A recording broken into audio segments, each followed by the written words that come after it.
नमस्कार सभी को, मैं अरुण यादव स्वागत करता हूं आपका हमारे ऑफिशियल यूट्यूब चैनल प्रॉपडार्ट की एक और इन्फॉर्मेटिव वीडियो में। आज की जो वीडियो रहने वाली है वो इन्वेस्टमेंट और टाइमिंग के गेम के ऊपर रहने वाली है पूरी। हमने लास्ट कुछ वीडियोस कवर करी न्यू नोएडा को लेके। उसके बाद जो लोग भी वहाँ पे इंटरेस्टेड थे, जो भी वहाँ को समझ, उस लोकेशन को समझ पाए, वहाँ के गेम को समझ पाए, जो भी मुआवजे वाले कॉन्सेप्ट को वहाँ के समझ पाए, उन लोगों ने कुछ अपनी इच्छा जताई वहाँ पे ऑप्शंस देखने के लिए। उसके बाद हम वीडियो लेके आए एक इन्वेंट्रीज को लेके, कुछ ऑप्शंस लोगों को प्रोवाइड कराए ताकि वहाँ पे वो सेफ एंड क्लियर ऑप्शन देख सके अपने लिए। तो बहुत लोगों की क्वेरीज आ रही थी, आप सिमिलर ऑप्शन कुछ हमें यमुना रीजन में भी दें, यमुना के आसपास हमें कुछ हम देख पाएँ। तो आज की जो वीडियो रहने वाली है इन्वेंट्री से रिलेटेड ही रहने वाली है। आज हम कवर करेंगे यमुना रीजन के वो एरिया या वो जोन जो एक्विजिशन में फर्दर आने वाला है। प्राधिकरण की प्लानिंग चल रही है उसको एक्वायर करने की, लेआउट्स, मैप सब कुछ पास आउट हो चुके हैं। बस समय रहता है उसका एक्विजिशन का, कुछ समय बाद वहाँ पे एक्विजिशन शुरू हो जाएगा। तो जो लोग भी उसमें इंटरेस्टेड हैं यमुना के रीजन में, आज उनके लिए आज टोटली वीडियो रहने वाली है। आज वीडियो को दो तरीके से समझेंगे। पहले लोकेशन पे समझेंगे गूगल अर्थ के थ्रू कि लोकेशन एग्जैक्ट कहाँ रहने वाली है। नेक्स्ट हम समझेंगे पूरे चार्ट पर जाकर, टेबल चार्ट पर जाकर वहाँ समझेंगे कौन से गांव में ज़मीन आ रही है, क्या साइज़ रहने वाला है, किस रेट पर हमें मिल रही है, टोटल कॉस्टिंग क्या रहने वाली है, एक्विजिशन की वैल्यू, मुआवजा जो हमें मिल रहा है उसके बेस पर हमें क्या कितनी वैल्यू बैठती है उस ज़मीन की। तो सबको समझेंगे आज के इस वीडियो में। तो पहले सबसे लोकेशन समझ लेते हैं, कहाँ रहने वाली है आज की लोकेशन। लोकेशन के साथ ज़रूरत है आपको समझने की इस कॉन्सेप्ट को। हम आपको क्यों गूगल अर्थ के या गूगल मैप के थ्रू या किसी भी टेक्नोलॉजिकल फैक्टर के थ्रू आपको समझाने की कोशिश कर रहे हैं, ताकि सबसे पहला स्टेप जो रहता है आपका माइंडसेट क्लियरेंस होने का, वो आप घर बैठे ही कर सकें। कोई भी डिसीजन फर्दर बाद में लें, पहले घर बैठे ही आप ये देख सकते हैं, आकलन कर सकते हैं कहाँ लोकेशन रहने वाली है, क्या मैप्स ये समझा रहे हैं ये एग्जैक्ट है कि नहीं है, गांव ये जो दिखा रहे हैं वो है कि है नहीं। यहाँ हम गूगल अर्थ का यूज़ कर रहे हैं तो इसमें हम कुछ छेड़छाड़ नहीं कर सकते। स्लाइड्स हम बना के समझाते हैं, वहाँ हम अपने हिसाब से चीज़ें रखते हैं, कैलकुलेशन अपने हिसाब से रखते हैं, सारी चीज़ें यहाँ आप खुद देख सकते हैं। गूगल अर्थ यूज़ करेंगे, आप सामने नोएडा इंटरनेशनल एयरपोर्ट देख सकते हैं, ये है आपका यमुना एक्सप्रेस वे। तो ये चीज़ें आप घर बैठे भी आप देख सकते हैं कि ये जो लोकेशन हमें समझाना चाह रहे हैं ये एग्जैक्ट है कहाँ पे। तो गूगल अर्थ पे थ्रू एक बार समझने की कोशिश करते हैं। आप मेरे पीछे यहाँ पे नोएडा इंटरनेशनल एयरपोर्ट देख सकते हैं। जो लोकेशन आज की रहने वाली है वो नोएडा इंटरनेशनल एयरपोर्ट और खुर्जा के बीच की लोकेशन रहने वाली है। प्राधिकरण की प्लानिंग है इस जोन को एक्वायर करने की। ये आपका एक रेलवे लाइन जाती है चोला रेलवे स्टेशन के लिए जो न्यू नोएडा में है, और आपकी खुर्जा से एक रेलवे लाइन पास आउट है जो डायरेक्ट पलवल जाती है। ठीक है, इसके बीच का एक एरिया है। सारी जो लोकेशन रहने वाली है यहाँ आसपास में रहने वाली हैं। कुछ ऊपर की रबूपुरा वगैरह ये भी हैं कुछ लोकेशंस। तो ये जो मेन कॉन्सेप्ट है आप समझ सकते हैं लोकेशन कहाँ रहने वाली है गाँव की। अब एक बार चलते हैं जो चार्ट हमने बना रखा है जिस पे पूरा कैलकुलेशन ब्रीफली समझा रखा है, ताकि आप समझ सकें कहाँ पे कौन कौन से गाँव हैं, क्या प्राइस रहने वाली है, किस रेट पे हमें मिल रहा है, कितना एरिया है और एक्विजिशन रेट कितना रहने वाला है। तो चलते हैं चार्ट पे और समझने की कोशिश करते हैं।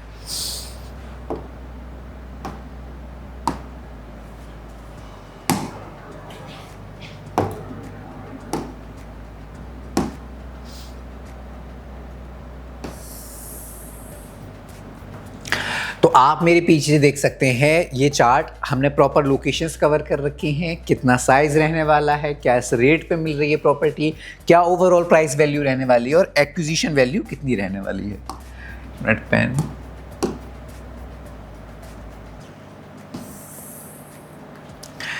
तो सबसे पहले मैं आपको समझाना चाहूँगा, जब हमने न्यू नोएडा की वीडियो कवर करी थी मैंने वहाँ पर भी बताया था कि जो बीघा का कॉन्सेप्ट रहता है, यहाँ पे दो तरीके के बीघा रहते हैं। एक बड़ा बीघा रहता है यानी कि 1008 गज का, एक छोटा बीघा रहता है 756 गज का। तो हमने डिवाइड कर दिए, जो गाँव बड़े बीघा में आते हैं वो अलग डिवाइड कर दिए, जो गाँव छोटे बीघा में आते हैं वो अलग डिवाइड कर दिए। सबसे पहली लोकेशन समझते हैं, भुन्ना जतन गाँव रहने वाला है। इसमें जो हमारे पास एरिया आज की डेट में आ रहा है 3 बीघा लैंड आ रही है, अवेलेबल है हमारे पास। किस रेट पे अवेलेबल है? 28 लाख रुपीज़ पर बीघा। 84 लाख टोटल वैल्यू रहने वाली है 3 बीघा के हिसाब से उसकी। अगर एक्विजिशन वैल्यू की बात करें तो रहने वाली है आपकी 1 करोड़ 9 लाख। एक्विजिशन वैल्यू आपकी रहने वाली है 4300 के हिसाब से, जो हमारा मुआवजे का दर है, जिस रेट पे हमें प्राधिकरण की तरफ से मुआवजा मिल रहा है उसके हिसाब से। अगर जिस डेट पे ये एक्विजिशन होगा उस टाइम पे हमें हमारी जो लैंड की वैल्यू जो मिलेगी प्राधिकरण की तरफ से वो ये वैल्यू 1 करोड़ 9 लाख रहेगी। आज की डेट में हम इसे खरीदने जाते हैं तो आपको 84 लाख यानी कि 84 लाख में ये ज़मीन मिलने वाली है। दूसरी लोकेशन की ओर चलते हैं, समझते हैं भूतगढ़ी दूसरी लोकेशन, दूसरा जो गांव रहने वाला है भूतगढ़ी रहने वाला है। 16 बीघा आज की डेट में हमारे पास लैंड अवेलेबल है इस गांव में। 27 लाख रुपए पर बीघा ये ज़मीन हमें आज की डेट में मिल रही है। टोटल वैल्यू जो रहने वाली है 4 करोड़ 32 लाख रहने वाली है। एक्विजिशन वैल्यू की बात करें तो 5 करोड़ 80 लाख इसकी एक्विजिशन वैल्यू रहने वाली है, जो हमें प्राधिकरण की तरफ से मुआवजा मिलेगा। सेम 4300 के हिसाब से दोबारा रिपीट कर देता हूँ। अब नेक्स्ट थिंग, बहुत लोगों के माइंड में ये होगा कि ये कैलकुलेशन तो किसान भी कर पा रहे होंगे घर बैठे कि यार ये हमारी ज़मीन की वैल्यू आज की डेट में जा रही है, लेकिन जो हमें प्राधिकरण की तरफ से अगर मुआवजे का कैलकुलेशन करें तो इस हिसाब से कैलकुलेशन कोई भी कर सकता है। सब आज की डेट में समझदार हैं, पढ़े लिखे हैं, हर घर में कोई ना कोई ज्ञानी है, टेक्नोलॉजी से सब लोग अवगत हैं। तो मेन जो चीज़ मैं आपको समझाना चाह रहा हूँ, इसमें आप देख पाएंगे कि लिमिटेड गांव है, लिमिटेड एरिया है, लिमिटेड जोन है, लिमिटेड ही खेत ये है जो हमारे पास आ रही है आज की डेट में। पहली बात तो हर किसान रेडी नहीं है, एग्री नहीं है अपनी ज़मीन बेचने के लिए, वो खुद होल्ड कर रहे हैं, मुआवजे का वेट कर रहे हैं। ये वो ज़मीनें हैं जिस किसान के आगे कोई मजबूरी है, कोई परिस्थिति है, किसी को अर्जेंट रिक्वायरमेंट है पैसे की। हम आप जैसे ही लोग हैं, हमें भी कभी कोई रिक्वायरमेंट होती है तो अपने एसेट पर ही सबसे नज़र पहले जाती है, क्या हम यहाँ से इसे मैनेज कर सकते हैं कि नहीं कर सकते हैं। तो सेम किसी के आगे कोई परिस्थिति है, कोई मजबूरी है तो वो ज़मीन बेच रहे हैं, वरना हर कोई ज़मीन बेच भी नहीं रहा है। सेम न्यू नोएडा पे भी यही बताया था हमने, यहाँ पर भी यही है, लिमिटेड ही हमारे पास जगह अवेलेबल है। जो जिस गांव में जितनी ज़मीन आ रही है हमने पूरा ब्रीफ कर दिया है यहाँ पे, तो आपको आइडिया हो पाएगा। ठीक है, चलते हैं नेक्स्ट लोकेशन पे। जो नेक्स्ट लोकेशन है गोतनी गांव रहने वाला है, जो इसमें ज़मीन आ रही है 30 बीघा ज़मीन आज की डेट में हमारे पास अवेलेबल है। रेट रहने वाला है 25 लाख के हिसाब से ये हमें ज़मीन मिल रही है। अगर बात करें ओवरऑल वैल्यू की तो 7.5 करोड़ 7 करोड़ 50 लाख के आस हमारे पास इसकी जो प्राइस रहने वाली है। इसकी एक्विजिशन वैल्यू की बात करें तो 10 करोड़ 80 लाख इसकी एक्विजिशन वैल्यू रहने वाली है, जो प्राधिकरण की तरफ से हमें मुआवजा मिलेगा। नेक्स्ट गांव रानगढ़ी, 22 बीघा ज़मीन अवेलेबल है, 26 लाख के रेट के हिसाब से मिल रही है। ओवरऑल वैल्यू होगी 5 करोड़ 72 लाख। अगर इसकी एक्विजिशन वैल्यू की बात करें 7 करोड़ 80 लाख, 7 करोड़ 80 लाख इसकी मुआवजे की दर का मुआवजे की वैल्यू हो गई 4300 की दर के हिसाब से। नेक्स्ट लोकेशन की अगर बात करें तो भिंदोर गांव हो गया, 12 बीघा आज की डेट में अवेलेबल है, 27 लाख रुपए के बीघा के हिसाब से ये हमें ज़मीन मिल रही है। 3 करोड़ 24 लाख इसकी प्राइस वैल्यू रहने वाली है, 4 करोड़ 30 लाख इसकी एक्विजिशन वैल्यू रहने वाली है। भुल्लनगढ़ी गांव रहने वाली है नेक्स्ट लोकेशन, 7 बीघा आज की डेट में अवेलेबल है, 27 लाख के रेट से मिल रही है। 1.89 CR यानी कि 1 करोड़ 89 लाख में ये ज़मीन हमें मिल रही है। 2 करोड़ 50 लाख इसकी एक्विजिशन वैल्यू रहने वाली है, जो हमें मुआवजा मिलेगा। तो ये तो कुछ लोकेशंस थी जो बड़े बीघा के हिसाब से हमारे गांव थे, जिसमें हमें जो रेट देखने को मिला वो मोस्टली हमें 25 लाख से लेके 28 लाख, हमने वीडियोस में भी क्लाइंट्स भी रिलेट कर पाएंगे जब भी हमसे डिस्कशन होता है 1 to 1, तो यही रेट्स आपको वहाँ पे भी सुनने को मिलते हैं। अब लोग अंदाज़ा लगा रहे हो कोई 25 लाख में दे रहा है, ये किसानों के ऊपर निर्भर करता है कौन कितने पे एग्री हो रहा है। कोई 25 लाख डिमांड कर रहा है अपने रेट के हिसाब 25 के हिसाब से डिमांड कर, कोई 26 में भी एग्री है, कोई 27, कोई 28, किसान के ऊपर ये चीज़ निर्भर करती है। अब चलते हैं अपने दूसरे सेगमेंट पे, कैलकुलेशन समझते हैं। 756 गज के हिसाब से जो बीघा हमारे रहने वाले हैं, यानी कि छोटे बीघा रहने वाले हैं, उनमें कौन कौन से गांव हैं।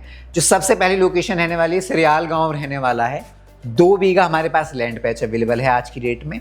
अगर बात करें किस रेट पे है तो 22 लाख रुपए पर बीघा की रेट पे हमें अवेलेबल है। जो प्राइस रहने वाली 44 लाख इसकी प्राइस वैल्यू रहने वाली है। एक्विजिशन वैल्यू रहने वाली है 54,50,000 इसकी एक्विजिशन वैल्यू रहने वाली है। नेक्स्ट लोकेशन रहने वाली है जाहिदपुर गांव है, 5 बीघा अवेलेबल है आज की डेट में 21 लाख के रेट के हिसाब से। प्राइस जो रहने वाला है 1 करोड़ 5 लाख इसकी प्राइस वैल्यू रहने वाली है। अगर बात करें एक्विजिशन वैल्यू की 1 करोड़ 36 लाख 1 करोड़ 36 लाख इसकी एक्विजिशन वैल्यू रहने वाली है। नेक्स्ट लोकेशन फिरोजपुर, 3 बीघा ज़मीन आ रही है आज की डेट में, 22 लाख रुपए पर बीघा है, 66 लाख इसकी प्राइस वैल्यू बैठती है ओवरऑल। अगर बात करें एक्विजिशन वैल्यू की तो 82 लाख इसकी एक्विजिशन वैल्यू रहने वाली है। नेक्स्ट लोकेशन जहाजपुर, 15 बीघा आज की डेट में अवेलेबल है, 20 लाख रुपए पर बीघा के हिसाब से। बात करें प्राइस वैल्यू की 3 करोड़ इसकी प्राइस वैल्यू रहने वाली है, 4 करोड़ 8 लाख इसका एक्विजिशन वैल्यू रहने वाली है। नेक्स्ट लोकेशन गंगथला, 26 बीघा खेत आ रहा है आज की डेट में हमारे पास 20 लाख रुपए के रेट के हिसाब से। बात करें ओवरऑल वैल्यू 5 करोड़ 20 लाख इसकी ओवरऑल वैल्यू रहने वाली है। अगर बात करें एक्विजिशन वैल्यू की तो 7 करोड़ 7 लाख इसकी एक्विजिशन वैल्यू बैठती है। नेक्स्ट लोकेशन की अगर बात करें, सारंगपुर रहने वाली है लोकेशन, 32 बीघा लैंड अवेलेबल है 20 लाख रुपए के रेट के हिसाब से। 6 करोड़ 40 लाख इसकी प्राइस वैल्यू रहने वाली है। एक्विजिशन वैल्यू की बात करें तो 8 करोड़ 71 लाख इसकी एक्विजिशन वैल्यू रहने वाली है। नेक्स्ट जो है भादवा गांव रहने वाला है, 8 बीघा इसमें लैंड अवेलेबल है हमारे पास, 21 लाख रुपए पर बीघा के हिसाब से ज़मीन मिल रही है। 1 करोड़ 68 लाख इसकी प्राइस वैल्यू रहने वाली है टोटल, एंड 2 करोड़ 17 लाख इसकी acquisition value, 2 crore 17 lakh acquisition value, मुआवजा मिलेगा हमें इतना। औरंगा गांव रहने वाला है नेक्स्ट लोकेशन, 4 बीघा लैंड अवेलेबल है, 22 लाख रुपए के हिसाब से हमें ज़मीन मिल रही है। 88 लाख 88 लाख रुपया इसकी प्राइस वैल्यू रहने वाली है। बात करें किसकी एक्विजिशन वैल्यू की, तो 1 करोड़ 8 लाख इसकी एक्विजिशन वैल्यू रहने वाली है। जो ये चार्ट है मैं डिस्क्रिप्शन में ऐड कर दूंगा ताकि आप एक बार खुद घर पे बैठ के एक बार समझ सकें। अगर यहाँ पे समझ में ना आ रहा हो, आप डिस्क्रिप्शन में जाइए, आपको चार्ट मिल जाएगा, वहाँ से समझने की कोशिश करिएगा, आपको सब कुछ समझ में आ जाएगा कैलकुलेशन। नेक्स्ट लोकेशन रहने वाली है भाईपुर गाँव रहने वाला है, 17 बीघा लैंड अवेलेबल है, 20 लाख के रेट के हिसाब से आ रही है। 3 करोड़ 40 लाख इसकी वैल्यू रहने वाली है, प्राइस वैल्यू जो हमें पे करनी है। 4 करोड़ 62 लाख 4 करोड़ 62 लाख इसकी एक्विजिशन वैल्यू रहने वाली है। तो दोनों ही आपको मैंने सेगमेंट समझाए, बड़े बीघा में कुछ ऑप्शंस दिखाए, छोटे बीघा में कुछ ऑप्शंस दिखाए, समझ में आया होगा आपको। डिफरेंस आपको समझ में आया होगा कि किस प्राइस पे हम खरीदेंगे, अगर एक्विजिशन के लिए भी जाएंगे तो कितना हमें बेनिफिट रहने वाला है, प्रॉफिट रहने वाला है। जो ऑप्शंस हैं वो दोनों के लिए ही अवेलेबल हैं। हो सकता है किसी का बजट कम हो, एक बार क्लियर कर देता हूँ मैं से, हो सकता है किसी का बजट कम हो, कोई कम बजट रखता हो। अब अथॉरिटी प्लॉट से अगर कंपेयर करते हैं आज की डेट में, अगर अथॉरिटी का प्लॉट लेने जाते हैं बड़े साइज़ में, आपको 65 से 85 का रेट देखने को मिलता है 300 मीटर और 300 मीटर प्लस में। उसमें छोटे प्लॉट्स में आप जाओगे तो लाख के आसपास तक का हमें मोटा मोटा रेट देखने को मिलता है। वहाँ भी करोड़ के आसपास हमें एक प्लॉट देखने को मिलता है। अगर आप बात करोगे एग्रीकल्चर लैंड या एक्विजिशन लैंड से कंपेयर करते हो तो मिनिमम, सबसे मिनिमम आपको यहाँ देखने को मिलेगा 2 बीघा। इसकी अगर बात कर लेते हैं तो 22 लाख की रेट पे मिल रही है 44 लाख में। तो आप एक कंपैरिजन कर सकते हो कि 100 मीटर के प्लॉट के साथ जा रहे हो, 2 बीघा लैंड पैच के साथ जा रहे हो, किस बजट में कितना इन्वेस्टमेंट आप कर रहे हो, रिटर्न कितना है। यहाँ पे आपको प्राधिकरण की तरफ से एक 7% का प्लॉट भी मिलता है, मुआवजा भी मिल रहा है। तो आप खुद समझदार हैं, खुद एक जो भी इन्वेस्टमेंट के लिए जाना चाहते हैं वो अपना थोड़ा सा डिफ्रेंशिएट कर सकते हैं यार, किसके साथ जाना चाहिए। तो जो लोग समझते हैं इन चीज़ों को, जो अवेयर हैं इनसे, उनके लिए वेल एंड गुड। जो नहीं समझते हैं, जो लोग नया देख रहे हैं, वो लोग एक समझ सकते हैं या आंकलन लगा सकते हैं कि यार ये भी ऑप्शन है हमारे पास आज की डेट में। बिकॉज इन्वेस्टमेंट वहाँ करना ज़्यादा बेटर रहता है जहाँ कम अमाउंट में हम हाई रिटर्न ले पाएँ, ना कि एक हाई इन्वेस्टमेंट के साथ आप 10 या 5% का रिटर्न ले रहे हो। तो यहाँ से आप खुद समझदार हैं, खुद समझिएगा। ऑप्शन दोनों के लिए अवेलेबल है। 2 बीघा भी लैंड अवेलेबल है, 30 बीघा भी अवेलेबल है। कोई बड़े अमाउंट में इन्वेस्टमेंट करना चाहता है तो वो बड़े ऑप्शंस के साथ जा सकता है। 16 बीघा है, 22 बीघा है, 12 बीघा है। अगर किसी का बजट कम है तो वो छोटे लैंड पैच, 3 बीघा हो गया, 2 बीघा हो गया, 5 बीघा हो गया, 3 बीघा हो गया, 4 बीघा हो गया, ऐसे लैंड पैचेस के साथ भी जा सकता है। देखिए, जो हमारा मेन कॉन्सेप्ट है ये इन्वेंटरीज की वीडियो बनाने का, ताकि आपके पास पहली बात तो सेफ एंड क्लियर ऑप्शन है अगर आप मन बना चुके हैं वहाँ पे इन्वेस्टमेंट का। दूसरा मेन ये ऑप्शन, ये हमारे थ्रू लेने का ये बेनिफिट है कि आपको क्लियर एंड सेफ पीछे से सारी प्रॉपर्टी मिलती हैं। एक ऑप्शन मिल जाता है कि safe and clear investment option है, आपको कहीं ज़्यादा भागना नहीं पड़ता, सारी चीज़ें आपको एक लोकेशन पर मिल जाती हैं। अगर आपको वीडियो अच्छी लगी हो तो लाइक, शेयर एंड सब्सक्राइब करें। ऐसे ही कंटेंट हम लाते रहेंगे, बने रहिए हमारे चैनल पर। जल्दी ही मिलेंगे एक नेक्स्ट वीडियो में एक नए अपडेट के साथ। तब तक के लिए धन्यवाद।